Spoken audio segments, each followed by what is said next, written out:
Okay students, स्वागत है आपका एक बार फिर से। मैं आपका फिजिक्स टीचर राम। तो आज हम क्या डिस्कस करने वाले हैं? आज हम क्लास 12th का एक इम्पोर्टेंट टॉपिक डिस्कस करने वाले हैं और वो है एसी सर्किट्स। एसी सर्किट्स पढ़ने वाले हैं, ठीक है। अब जो एसी सर्किट्स हैं उसमें मेनली हम तीन कंपोनेंट्स पढ़ेंगे। एक तो ओमिक रेजिस्टेंस, एक पढ़ेंगे कैप कंडेंसर और एक पढ़ेंगे इंडक्टिव कॉइल, ठीक है। मतलब ऐसा सर्किट जिसमें केवल क्या हो, रेजिस्टेंस अटैच हो, एक ऐसा पढ़ेंगे हम। और एक हम डिस्कस करेंगे ऐसा सर्किट जिसमें केवल कैपेसिटर हो। तो हम हमारे बोर्ड को क्या करते हैं, इस तरह से तीन पार्ट्स में डिवाइड कर लेते हैं। तीनों सर्किट एक साथ यहाँ पे आपको आज बता देते हैं, ठीक है। तो सिंगल सिंगल कंपोनेंट्स वाले सर्किट्स हम पढ़ लेते हैं। सबसे पहले हम बात कर रहे हैं a circuit which contains only ohmic resistance, ठीक है। तो फर्स्ट जो हमारा है वो है a circuit which contains only ohmic resistance. तो इस तरह से हमने इसका सिंबल बना दिया, ओमिक रेजिस्टेंस लगा दिया। किससे अटैच करेंगे? एक एसी सोर्स से, और एसी सोर्स का सिंबल ये होता है, ठीक है। तो ये जो रेजिस्टेंस है इसका रेजिस्टेंस हम सपोज कर लेते हैं आर, और ये जो वोल्टेज हमने अप्लाई किया है इसको मान लेते हैं, सपोज कर लेते हैं V equal to V0 sine omega t. अब ये ओमेगा टी क्या होता है? ओमेगा क्या होता है? ओमेगा होता है अल्टरनेटिंग सोर्स का एंगुलर फ्रीक्वेंसी, कोणीय आवृत्ति, ठीक है। तो ये जैसे ही हमने पोटेंशियल अप्लाई किया, ठीक है, तो इसमें क्या होगा, एक करंट फ्लो होगी। करंट जो फ्लो होगी तो वो कैसे फाइंड करते हैं हम वो फाइंड कर लेते हैं किससे? ओम्स लॉ से। ओम्स लॉ क्या होता है? ओम्स लॉ होता है V is equal to I R, ठीक है। या आप बोलें I is equal to V upon R, और V का वैल्यू क्या है? V का वैल्यू है V0 साइन ओमेगा टी। तो ये वैल्यू पुट कर दें तो क्या हो जाएगा? I इक्वल टू V की जगह लिख दिया V0 sine omega t upon R। यहाँ पर ये जो V0 अपॉन R है ये हो गया करंट का पीक वैल्यू। तो हम लिख सकते हैं I is equal to I0 sine omega t, है ना। Here I0 is equal to V0 upon R। क्या है I0? क्या है? I0 है peak value of current, peak value of current, ठीक है। तो पीक वैल्यू ऑफ करंट हमने निकाली है, ठीक है। रेजिस्टेंस निकालें अगर तो R इक्वल टू हो जाएगा V0 अपॉन I0, ठीक है। तो ये जो रेजिस्टेंस फाइंड हुआ है peak value of current upon peak value of voltage upon peak value of current, ठीक है। ये सब कैसे हो रहा है? ये सब ठीक वैसे ही हो रहा है जैसे डीसी सर्किट्स में होता है, ठीक है। तो ये जो रेजिस्टेंस है ये डीसी सर्किट्स में भी वैसे ही बिहेव करता है जैसे ये अल्टरनेटिंग सर्किट में बिहेव कर रहा है। और यहाँ पे आप देख सकते हो इन दोनों इक्वेशंस को अगर कंपेयर करें, वोल्टेज की इक्वेशन और करंट की इक्वेशन जो हमको मिली है, बोथ आर कैसी लग रही है हमको? यहाँ पर है साइन ओमेगा टी, यहाँ पर भी है sine omega t. It means current and voltage are in same phase. धारा और विभव दोनों क्या हैं? समान कला में हैं, ठीक है। तो हमको इसका क्या बनाना है? अब यहाँ पर फेजर डायग्राम बनाना है। फेजर डायग्राम, ठीक है। वो कैसे बनता है? फेजर डायग्राम बनाते हैं आप रोटेटिंग फेज के द्वारा, एंटी क्लॉकवाइज रोटेटिंग फेज के द्वारा बनाते हैं। तो यहां पर आप बना लीजिए एक एक्स एक्सिस और एक बना लीजिए वाई एक्सिस, ठीक है। अब एक लाइन ड्रॉ करेंगे और कितने एंगल पर? ओमेगा टी पर, ओमेगा टी एंगल पर हमने लाइन ड्रॉ की, तो ये अगर वोल्टेज है तो ये ही क्या है आपकी ओमेगा टी ही एंगल पे क्या है, करंट है। It means voltage and current both are in same phase, समान कला में हैं। धारा और विभव क्या हैं, समान कला में हैं। और सिंपल तरीके से आप इसको ड्रॉ कर सकते हैं। आप सिंपल एक लाइन बनाइए, इसी लाइन पे आप वोल्टेज के लिए V लिख दीजिए, इसी लाइन पे आप एक और एरो बना के करंट के लिए I लिख दीजिए। तो ये बहुत सिंपल डायग्राम है। और अगर आप इसके लिए एक वेव डायग्राम बनाना चाहें साइन कर्व का, तो आप इस तरह से बना सकते हैं। यहाँ पे थोड़ी जगह कमी इधर दूसरे सर्किट्स भी करना है, तो यहीं पे बना के बताता हूँ कि ये अगर आपका वोल्टेज है, ठीक है, तो करंट को कैसे बनाएंगे आप, डैश डैश डैश डैश करके बना दें, तो ये हो गया करंट के लिए। This line represents V, then this dotted line represent I।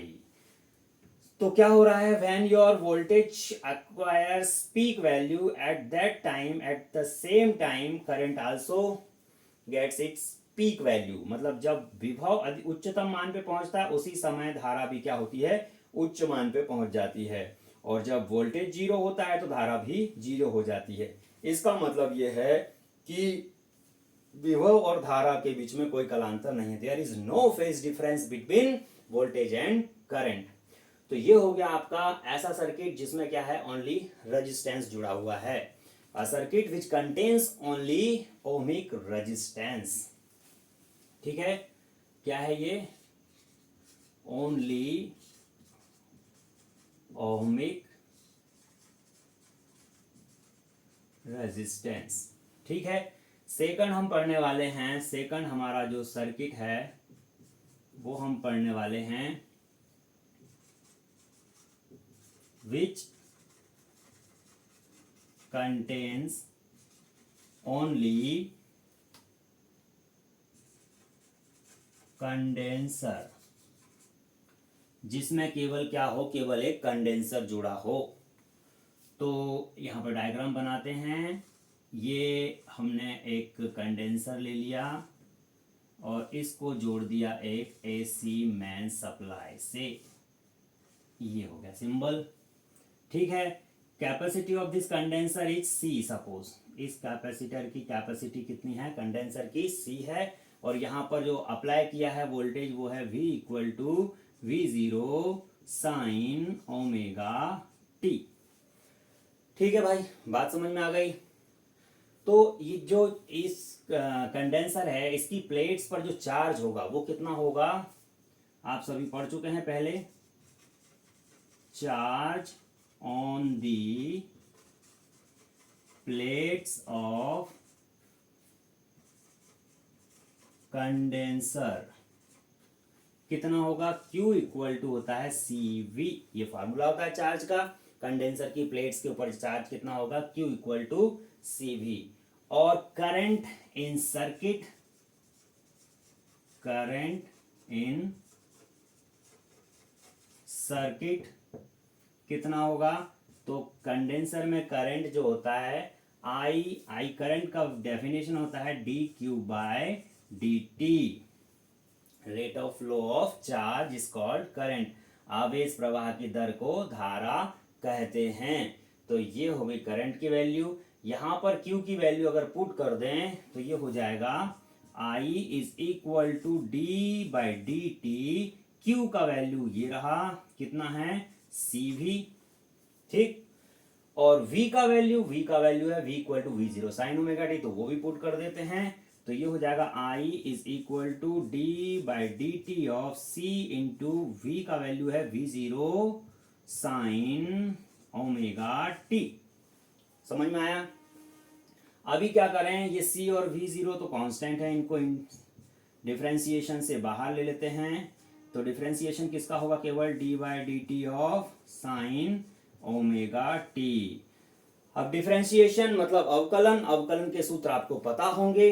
Sign omega T से डरने की जरूरत नहीं है। फिजिक्स में जितने, ये वैसे मैथ्स की चीज है इंटीग्रेशन डिफरेंशिएशन, फिर भी जो इसका डिफरेंशिएशन है उतना हम ध्यान रख लें आप चाहें तो, और अगर लर्न कर सकें फॉर्मूले तो बहुत अच्छा है। साइन का जो डिफरेंशिएशन होता है वो होता है कॉस, साइन एक्स का कॉस एक्स, पर यहाँ पर क्या है, साइन एक्स नहीं है, साइन ए एक्स वाला फॉर्मूला लगेगा, तो इसका होता है ए कॉस ए एक्स। तो ये हो जाएगा आपका I is equal to C we zero, और ए मतलब ओमेगा, और साइन ए एक्स का ए कॉस ए एक्स मतलब ओमेगा टी। कौन सा फॉर्मूला यूज किया, वो फॉर्मूला आप यहाँ लिख दें, because d by d x sine a x is equal to होता है ए कॉस ए एक्स। ठीक है, ये वाला फार्मूला हमने यूज किया है, तो हमने लिख दिया। ए से हमारा मीनिंग ओमेगा है और एक्स का मतलब यहाँ पर टी है। ठीक है, तो ए एक्स होता, अगर ए एक्स होता तो ए कॉस ए एक्स है, तो साइन ओमेगा टी है तो ओमेगा कॉस ओमेगा टी हो गया। ठीक है, सिंपल सी बात है।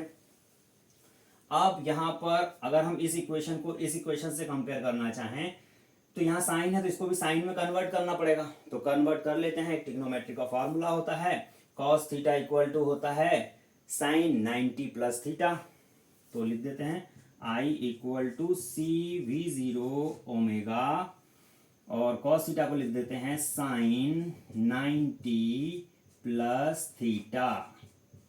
ठीक है, कौन सा फॉर्मूला यूज किया वो लिख दीजिए, because cos theta equal to होता है साइन 90 प्लस थीटा, ये वाला फॉर्मूला यूज किया हमने, और 90 को π/2 लिखा हुआ है, ये हमारे यहाँ पर इससे काम चलेगा, तो हमने 90 ना लिख के π/2 लिखा है, सेम बात होती है। तो ये, और हम इसको अब लिख सकते हैं कैसा, ये हो गया I इज इक्वल टू इस क्वांटिटी को, ये जो क्वांटिटी है ये वाली, इसको आप लिख दीजिए I0, तो ये हो जाएगा I0 साइन, और ये जो 90 प्लस थीटा है, इसको थीटा प्लस 90 भी तो कर सकते हैं, कोई दिक्कत है क्या, कर लें। तो ये हो गया ओमेगा टी प्लस π/2। ठीक है, here I0 is equal to C we zero omega. ठीक है, तो ये जो इक्वेशन है, सपोज इक्वेशन नंबर 1 थी और ये इक्वेशन नंबर 2 है, तो इक्वेशन 1 और 2 को आप कंपेयर करो, तो जो वोल्टेज है उसमें साइन ओमेगा टी है फेज, और यहाँ पर जो फेज है वो ओमेगा टी प्लस π/2, मतलब जो करंट है उसकी फेज प्लस π/2 है, मतलब करंट वोल्टेज से कितना है, π/2 अहेड है, आगे है, लीड कर रहा है, लीडिंग करंट कैसा है, लीडिंग है सर्किट में। ठीक है, तो ये लीडिंग वाली बात तो हो गई, इसको फेजर डायग्राम में हमको शो करेंगे, तो यहाँ पे आप ध्यान रख लीजिए, ये शो हमने प्रूव कर दिया कि जो है करंट जो है वोल्टेज से π/2 लीड कर रहा है, यहाँ पे फेज ओनली ओमेगा टी है, और यहाँ पर फेज क्या है, ओमेगा टी के साथ प्लस π/2 है, मतलब फेज में जो करंट है वो वोल्टेज से π/2 आगे है। तो इसको हम फेजर डायग्राम में भी बताएंगे, कैसे बताएंगे देखते हैं। अभी यहाँ से एक इंपॉर्टेंट चीज निकल रही है, वो देख लेते हैं पहले, क्या निकल रही है। यहाँ से एक रिलेशन निकल रहा है, I0 को V0 के अपॉन में ले लो, है ना, और C और ओमेगा को दोनों को यहाँ ले लो, तो क्या हो जाएगा 1 upon omega C is equal to V0 upon I0। ठीक है, अभी जो V0 अपॉन I0 होता है ना, V0 अपॉन I0 रेजिस्टेंस के इक्वल होता है ओम्स लॉ में। ओम्स लॉ क्या बोलता है, the ratio of voltage and current is resistance of the circuit. तो यहां पर इसको हम रेजिस्टेंस नहीं बोलने वाले, V0 अपॉन I0 को, है तो इस सर्किट का इफेक्टिव रेजिस्टेंस, पर रेजिस्टेंस कहां बोलते हैं, ओमिक रेजिस्टेंस के केस में, तो यहां पर रेजिस्टेंस ना बोल के हम बोलेंगे reactance, reactance of circuit. Hindi वाले बच्चों के लिए रिएक्टेंस मतलब होता है प्रतिघात। ठीक है, तो प्रतिघात रिएक्टेंस, तो इसको लिख लेते हैं, इस क्वांटिटी को क्या लिख लेते हैं, 1 upon omega c equal to x c से रिप्रेजेंट करते हैं, सी का है इसलिए सी लगा दिया, तो एक्स सी रिएक्टेंस ऑफ, ऐसा सीधा करके लिख दो, x c equal to 1 upon omega c. ये क्या है, this is the reactance of circuit. ठीक है ना, रिएक्टेंस ऑफ सर्किट। तो रिएक्टेंस फाइंड कर दिया हमने, ये प्रूव कर दिया कि इसमें क्या होता है, फेज डिफरेंस होता है। अब उसका हम फेजर डायग्राम बना देते हैं। तो उधर हमको इंडक्टेंस के लिए यूज करना है स्पेस, तो इसी स्पेस को यूज करते हैं। आप थोड़ा सा सावधान रहिएगा जब आप इसको कॉपी करें। ठीक है, कॉपी पेन लेके बैठे हैं सब। देखिए, तो कॉपी पेन लेके बैठा कीजिए क्लास में, और जो जरूरी चीजें हैं वो नोट कर लिया कीजिए, है ना। आप चाहे तो स्क्रीनशॉट ले सकते हैं, चाहे तो पॉज करके वीडियो को और नोट कर सकते हैं चीजें। हम क्या देखने वाले हैं? Phasor diagram. फेजर डायग्राम कैसे बनाएंगे? अभी पिछले केस में क्या बनाया? रोटेटिंग वेक्टर्स के थ्रू बनाया था। एक्स एक्सिस और वाई एक्सिस बना लीजिए और आई और वी को वहां पर फेज के अकॉर्डिंग शो कीजिए। तो ये सपोज मैंने ले लिया एक्स एक्सिस और ये ले लिया वाई एक्सिस। ठीक है, अब जो करंट है वो लीड कर रहा है। कौन लीड कर रहा है? करंट लीड कर रहा है। किससे? वोल्टेज से। कितना? π/2। तो करंट लीड कर रहा है, तो पहले हम यहां वोल्टेज बना दें। क्या बना दें? वोल्टेज। कितना फेज है इसका? Omega t. ठीक है, v में फेज क्या है? v equal to v0 sine omega t. तो ओमेगा टी एंगल पे हमने v एक वेक्टर बना दिया। और अगर इससे हम यहाँ पे प्रोजेक्शन करें, यहाँ पे एक लंब डालें वाई एक्सिस पे, तो ये जो वैल्यू है ये क्या होगी? v की इंस्टेंटेनियस, तात्क्षणिक मान, है ना, इंस्टेंटेनियस वैल्यू होगी। अब इससे क्या है? π/2 आगे है। कौन? करंट। तो इससे π/2 एंगल और आगे एक वेक्टर और बना देते हैं, तो वो रिप्रेजेंट करेगा I को। मतलब यहां पर एक वेक्टर बना देते हैं, तो ये क्या शो करेगा? I। ठीक है, कितना आगे हो गया? ये π/2। ठीक है ना, ये हो गया π/2 अहेड हो गया करंट। और यहां से अगर हम प्रोजेक्शन करें तो ये क्या होगी? करंट की इंस्टेंटेनियस वैल्यू, मतलब धारा का तात्क्षणिक मान, किसी समय t पर मान। तो ये जो बनाया हमने, इसको बोलते हैं फेजर डायग्राम। किसकी हेल्प से बनाया? With the help of rotating vectors. और ये वेक्टर किधर रोटेट करते हैं? ये एंटी क्लॉकवाइज, घड़ी के कांटों की विपरीत दिशा में रोटेट करते हैं। तो कभी कभी क्या होता है, शॉर्ट आंसर टाइप क्वेश्चन में एग्जाम में केवल ये फेजर डायग्राम बनाने को आ जाता है। फेजर डायग्राम कौन सा वाला? रोटेटिंग वेक्टर्स वाला। तो जब रोटेटिंग वेक्टर्स वाला आपने अगर नहीं पढ़ा है तो आप नहीं बना सकते। तो इस ध्यान से देखिए क्या करना है। कौन? पहले वोल्टेज है और वोल्टेज से करंट लीड कर रहा है, तो पहले वोल्टेज बना दिया।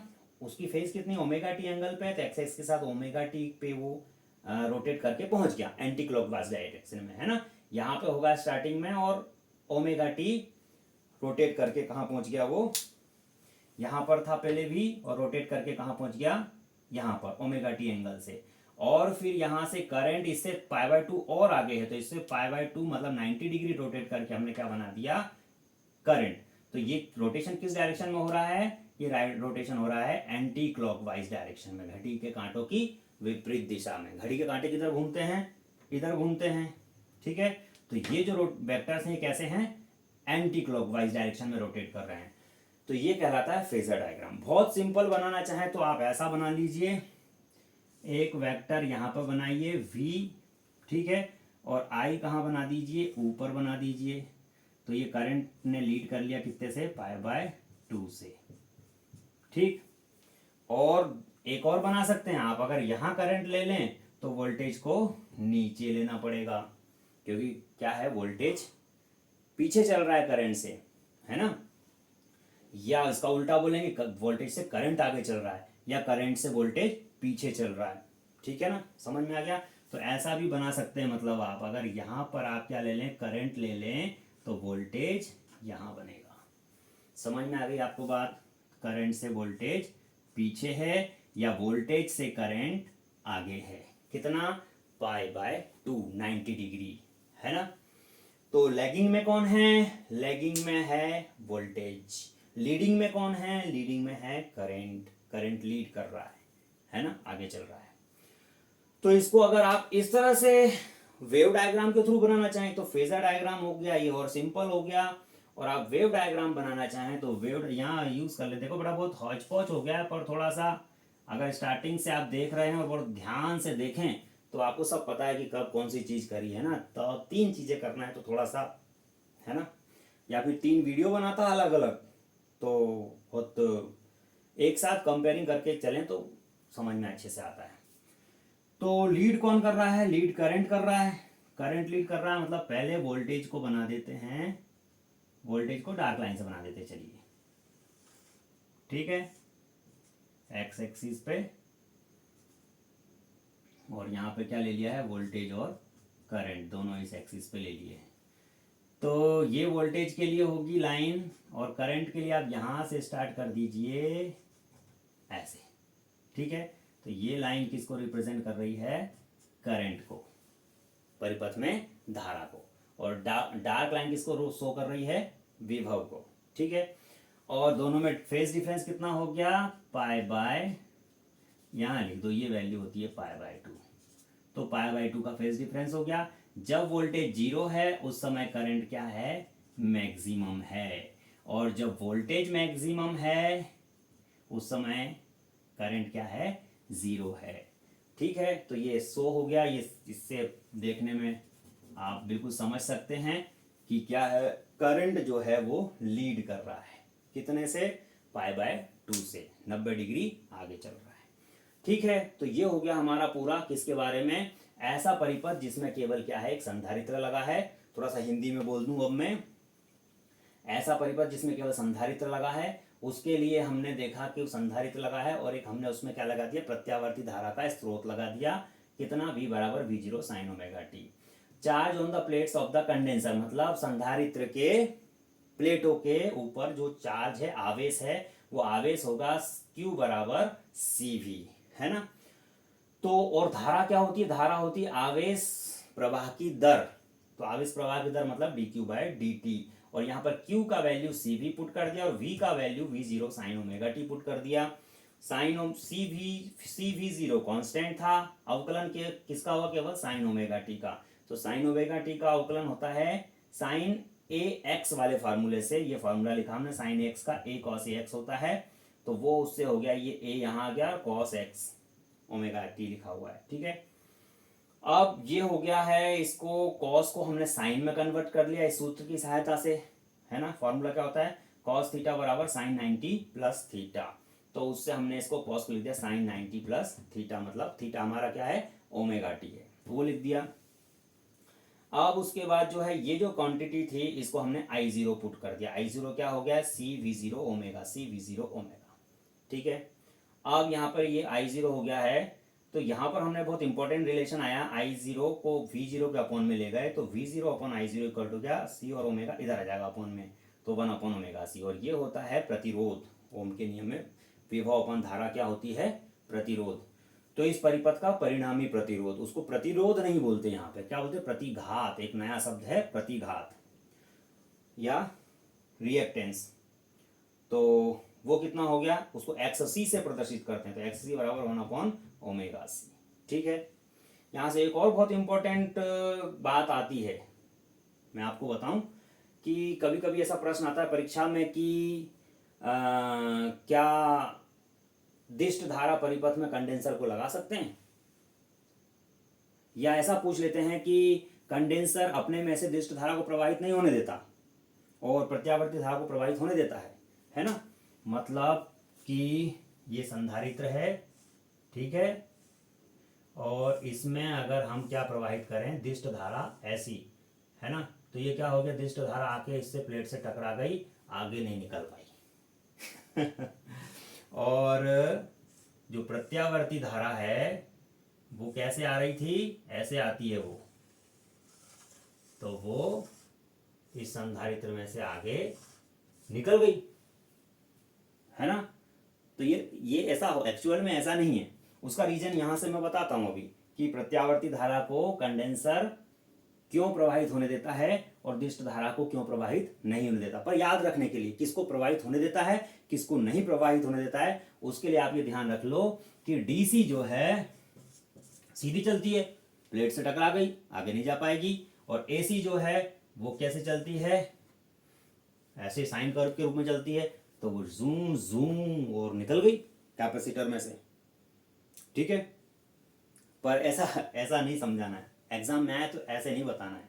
कैसे बताना है, देखो ये जो है ये फॉर्मूला किसका, कैपेसिटर के लिए, कैपेसिटर का प्रतिरोध बोल दो, क्या बोल दो, कैपेसिटर का प्रतिरोध, कंडेंसर का प्रतिरोध होता है एक्स सी इक्वल टू 1/ओमेगा सी। ये आया, आपने कर दिया इसमें भी, एक्स सी बराबर क्या होता है 1/ओमेगा सी। और ओमेगा की जो वैल्यू होती है वो होती है omega equal to 2 pi f. F क्या है, फ्रीक्वेंसी, इसकी अल्टरनेटिंग सोर्स की फ्रीक्वेंसी, एक सेकंड में कितने चक्र, ठीक है ना, आवृत्ति। तो ये वैल्यू यहाँ पुट कर दें तो एक्स सी इक्वल टू हो जाएगा 1/ओमेगा, ओमेगा की वैल्यू पुट कर दी कितनी, 2 पाई एफ और सी। मतलब ये जो एक्स सी होता है, जो प्रतिरोध होता है, वो आवृत्ति के व्युत्क्रमानुपाती होता है, ठीक है। मतलब अगर आवृत्ति बढ़ेगी तो प्रतिरोध कम होगा, और आवृत्ति अगर कम होगी तो प्रतिरोध बढ़ेगा, ठीक है। अब यहां पर डीसी में जो आवृत्ति होती है वो होती है 0, ठीक। और जो एसी में जो आवृत्ति होती है, अगर हमारे घरों की बात करें, घरों में जो करंट आ रहा है उसकी आवृत्ति होती है 50 हर्ट्ज होती है, पता है आपको। तो ये जो फ्रीक्वेंसी 0 वाला केस है, मतलब डीसी वाला, तो यहां पर अगर फ्रीक्वेंसी 0 रख दें तो एक्स सी बराबर हो जाएगा 1/0, यहाँ 0 हो गया तो पूरा 0 हो गया, और समथिंग अपॉन 0 मतलब एक्स सी बराबर हो गया 1/0, मतलब क्या हो जाएगा, इनफाइनाइट। किसके लिए, एक्स सी किसके लिए हो गया, ये डीसी के लिए, दिष्ट धारा के लिए। मतलब दिष्ट धारा के लिए जो संधारित्र है वो कितना प्रतिरोध उत्पन्न करता है, अनंत, अनंत प्रतिरोध उत्पन्न करता है, इनफाइनाइट रेजिस्टेंस प्रोवाइड करता है, किसके लिए, डीसी को। इसलिए डीसी संधारित्र में से प्रवाहित नहीं हो पाती। समझ में आई बात आपको। तो डीसी प्रवाहित नहीं हो पाएगी, पर यहां पर एसी के लिए फ्रीक्वेंसी होती है 50 हर्ट्ज। तो यहां पर अगर आप 50 यूज कर लोगे, 50 रख दोगे, 50 रख दोगे, तो कुछ ना कुछ मान निकल आएगा। मतलब प्रतिरोध तो होता है पर अनंत नहीं होता कि धारा को बहने ही ना दे। इसलिए एसी तो आसानी से इसमें से प्रवाहित हो जाती है, पर डीसी प्रवाहित नहीं हो पाती। तो ये एक बहुत इंपॉर्टेंट क्वेश्चन है, परीक्षा में कई बार पूछते हैं, ठीक है। तो ये आप इसको नोट कर लें, नहीं तो फिर मैं इसको साफ कर रहा हूँ, और फिर अब हम इंडक्टिव कॉइल वाला सर्किट यहाँ पे इस पेज में पढ़ने वाले हैं, ठीक है। तो चलिए, आपने नोट कर लिया होगा, या पॉज करके आप नोट कर सकते हैं। तो इसको हम अभी साफ कर देते हैं, इस वाले डिस्कशन को। ये डिस्कशन एक्स्ट्रा नॉलेज समझ लें इसको। चलिए आगे बढ़ते हैं, इंडक्टिव कॉइल ले लेते हैं, ऐसा सर्किट बनाते हैं। थर्ड सर्किट हम पढ़ने वाले हैं, विच कंटेन्स ओनली इंडक्टिव, दिख रहा है कॉर्नर तक कैमरे में, कुछ बोलो तो सही। अच्छा हाँ, वहां बैठे बैठे नहीं बोल पाओगे, चलो। इंडक्टिव कॉइल है ना, तो मैं बोल रहा हूं, अगर कोना नहीं दिख रहा हो तो समझ लेना, which contains only inductive coil, ठीक है। तो कैसा सर्किट बनेगा, इस तरह से बना लेते हैं। एक इंडक्टिव, गीला है गीला है गीला है, सूख जा सूख जा।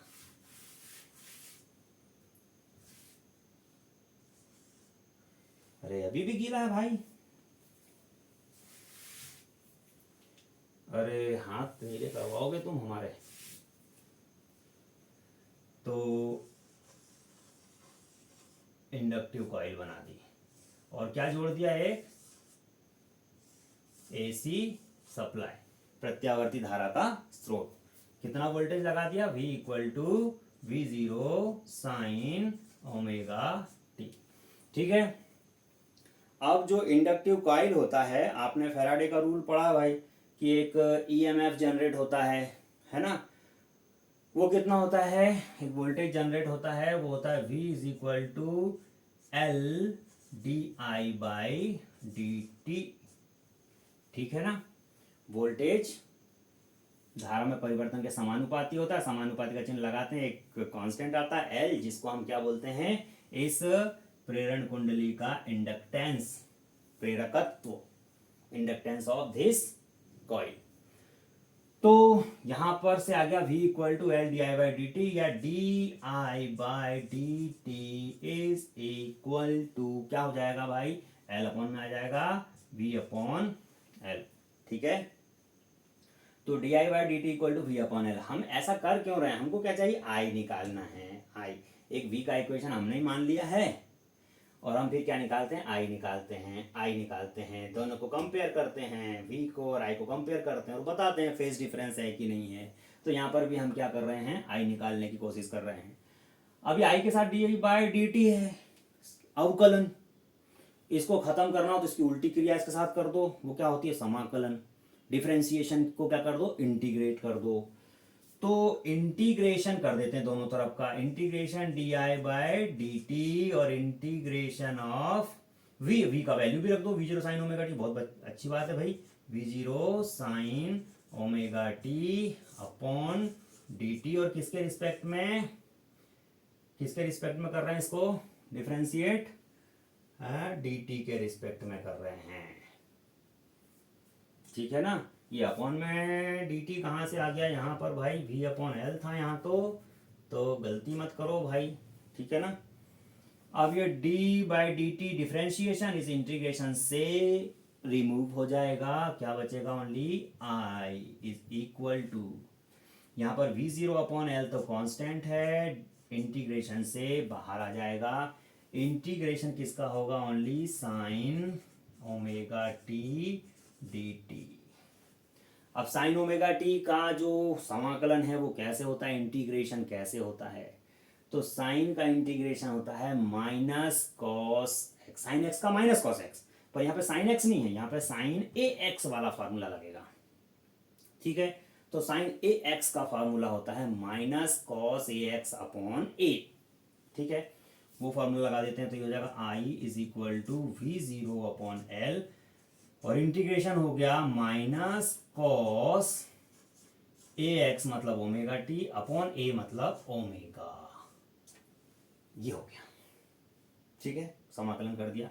सूत्र कौन सा लगाया, अब जगह नहीं दिख रही है तो चलो दिख रही है तो लिख देते हैं, कौन सा सूत्र लगाया, because integration of sine a x d x is equal to होता है minus cos a x upon a, ये फॉर्मूला लगाया है। इतने को, इस डेरिवेशन के लिए इस फॉर्मूले को आप लर्न कर लो। ऐसे 2 4 10 डेरिवेशन में 2 4 10 फॉर्मूले लर्न करोगे तो बहुत सारा इंटीग्रेशन और डिफरेंशिएशन आने लग जाएगा। चलो आ जाओ, वापस आ जाओ। तो I इज इक्वल टू हो गया minus we zero upon omega L, ये माइनस साइन और ये ओमेगा। अब यहाँ पे जो कॉस ओमेगा टी है, ये कॉस हम कंपेयर करने में हमको दिक्कत देगा, यहाँ साइन है यहाँ कॉस है, तो कॉस को फिर से हम साइन में कन्वर्ट कर लेते हैं।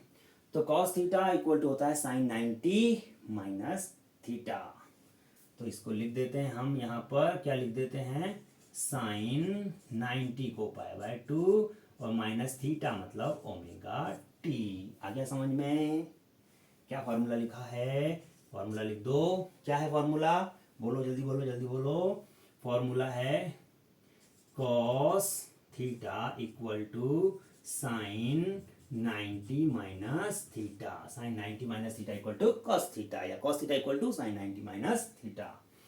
चलो अब क्या करें, इस माइनस साइन को, एक फॉर्मूला और होता है, क्या लिखते हैं हम इसको, equal to we zero upon omega L, और इसको लिख देते हैं sine omega t minus pi by 2। अरे बाप रे, ये क्या कर दिया, ये माइनस साइन का चला गया, और ये तो पाई बाय 2 माइनस ओमेगा टी था, आपने तो omega t minus pi by 2 कर दिया।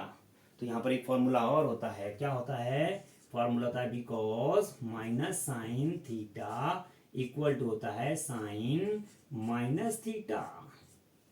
ओहो, माइनस साइन को इस थीटा के पास भी ले जा सकते हैं, ऐसा भी एक फॉर्मूला होता है। तो इस माइनस साइन को यहाँ अंदर ले गए तो ये माइनस हो गया और ये प्लस हो गया, तो जो माइनस हो गया बाद में लिख दिया, जो प्लस हो गया वो पहले लिख दिया। ठीक, समझ में आ गई बात। चलो नहीं आई हो तो फिर से सुनना हो तो इसको रिवर्स करके फिर से सुन लो, कोई दिक्कत नहीं है। चलो अब ये जो है V0 अपॉन ओमेगा एल, इसको I0 लिख देते हैं जैसा यहां भी करा था। तो I is equal to I0 sine omega t minus pi by 2, और हियर I0 बराबर क्या हो गया, V0 अपॉन ओमेगा एल, है ना। बात समझ में आ गई। तो ये इक्वेशन नंबर 1 कर दें अगर, इसको कहाँ गई ये, और इसको इक्वेशन नंबर 2 कर दें, तो 1 और 2 को देखो आप। 1 में v equal to V0 sine omega t, यहाँ पे I equal to I0 sine omega t minus pi by 2, मतलब करंट में ओमेगा टी में से पाई बाय 2 माइनस हो गया है और वोल्टेज में ओमेगा टी, मतलब जो करंट है वो वोल्टेज से पाई बाय 2 लैग बिहाइंड है, लैगिंग में है, करंट लैगिंग में है, करंट पीछे चल रहा है, वोल्टेज आगे चल रहा है। तो वोल्टेज क्या हो गया, वोल्टेज लीडिंग में हो गया। ठीक है, चलो और एक चीज और यहां से निकल रही है, V0 अपन I0 कर लें अगर, क्या निकल आएगा, प्रतिरोध, है ना। नीचे दिख रहा है बोर्ड, हाँ दिख रहा होगा, थोड़ा सा और दिख रहा होगा अभी। तो इसको हम लिख सकते हैं V0 upon I0 is equal to क्या हो जाएगा, ओमेगा एल। और ये V0 अपॉन I0 क्या होता है, V0 अपॉन I0 होता है रेजिस्टेंस, ओम के नियम से, प्रतिरोध। तो यहाँ पर रेजिस्टेंस को रेजिस्टेंस नहीं बोलना, क्या होता है, reactance, reactance of inductive coil, प्रेरण कुंडली का प्रतिघात, है ना। तो उसको किससे प्रदर्शित करते हैं, XL से। तो XL equal to omega L, ये निकाल दिया हमने, सब में निकाला भाई, देखो इसमें भी निकाला है, इसमें भी निकाला है, इसमें भी निकाला, सब में प्रतिरोध निकाल दिया है। इसमें रिएक्टेंस बोल रहे हैं, इसमें प्रतिरोध बोल रहे थे। अब क्या बनाना है, अब बनाना है फेजर डायग्राम। कौन सा वाला, रोटेटिंग वेक्टर्स वाला, ठीक, सिंपल वाला भी, वेव डायग्राम भी, सब सब देख लो एक ही में, पूरा खा लो एक साथ आज ही, ठीक है, खिला देते हैं। तो ये फेजर डायग्राम यहाँ बना रहे हैं भैया, है ना, कंफ्यूज मत होना। तो ये बनाया हमने एक्स एक्सिस और ये बनाया वाई एक्सिस। अब लीड कौन कर रहा है साहब, इसमें वोल्टेज लीड कर रहा है। कौन कर रहा है, वोल्टेज लीड कर रहा है करंट से। करंट किस में है, करंट लेगिंग में है, कितना, माइनस पाई बाय 2। तो अगर साइन को अगर ओमेगा टी बना दें, वोल्टेज को अगर यहां बना दें V, ठीक है, तो करंट कितने पे बना दिया, ओमेगा टी पर। तो करंट क्या होगा, इससे पाई बाय 2 लेग बिहाइंड होगा। तो कहाँ बनाना पड़ेगा, यहां बनाना पड़ेगा। ये वाई एक्सिस को इधर भी बना लो, माइनस वाई एक्सिस हो गई है, ठीक है। तो ये हो गया आपका पाई बाय 2, किस में से माइनस हो गया, ओमेगा टी से पाई बाय 2 माइनस हो गया, ठीक है। तो ये क्या बन गया आपका फेजर डायग्राम। समझ में आ गई बात कि नहीं आई। सिंपल वाला बनाओगे तो क्या कर लोगे, एक्स एक्सिस पे अगर आप करंट ले लोगे तो वाई एक्सिस पे वोल्टेज ले लेना। तो ये पाई बाय 2 आगे हो जाएगा वोल्टेज करंट से, ठीक है, वोल्टेज लीड कर रहा है, दिख गया।